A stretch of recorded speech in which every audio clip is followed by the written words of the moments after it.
नमस्कार, मी डॉक्टर अर्चना थोरात. शक्तिपीठासंदर्भात शेतकरी रस्त्यावर उतरलेला असतानाही आज सगळ्या वर्तमानपत्रांमध्ये शक्तिपीठासंदर्भातल्या निविदा सरकारने जाहीर केल्या आहेत. शक्तिपीठाविरोधात काढण्यात आलेले मोर्चे, झालेली आंदोलनं या सगळ्यांकडे दुर्लक्ष करून सरकारने आम्हाला जे हवं आहे तेच आम्ही करू असं या माध्यमातून संदेश दिलेला आहे.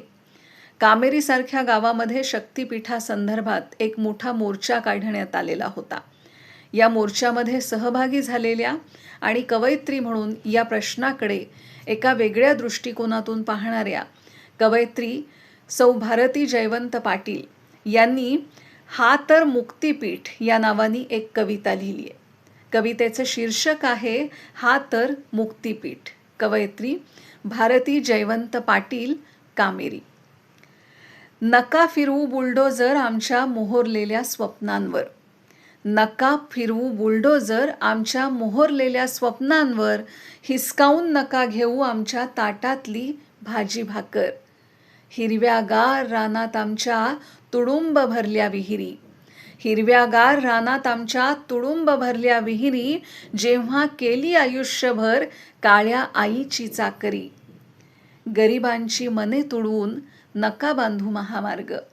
गरिबांची मने तुडवून नका बांधू महामार्ग. उद्ध्वस्त करून भरली राने नकोय आम्हाला तुमचा स्वर्ग. पिढ्यान पिढ्या नांगरलेली हिरवा शालू पांघरलेली. पिढ्यान पिढ्या नांगरलेली हिरवा शालू पांघरलेली. बांधावरच्या बोरी बाभळी घेऊन सोबत बहरलेली. कशी विसरू काळी आई जिनं भरवला मायेचा घास. कशी विसरू काळी आई जिनं भरवला मायेचा घास. तिला विकण्याआधी आता संपावेत आमचे श्वास. कसं करू सांगा साहेब, कसं करू सांगा साहेब काळ्या आईचं मोल.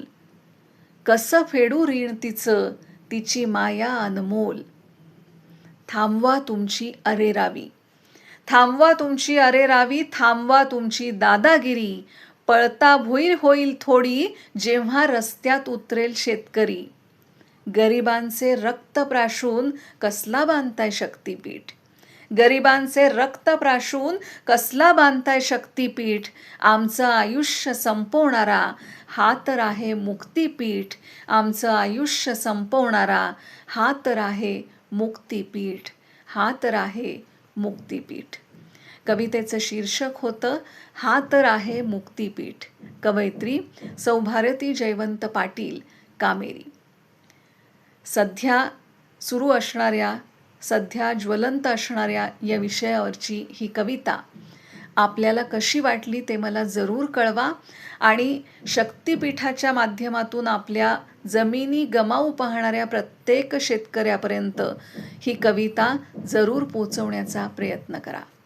नमस्कार.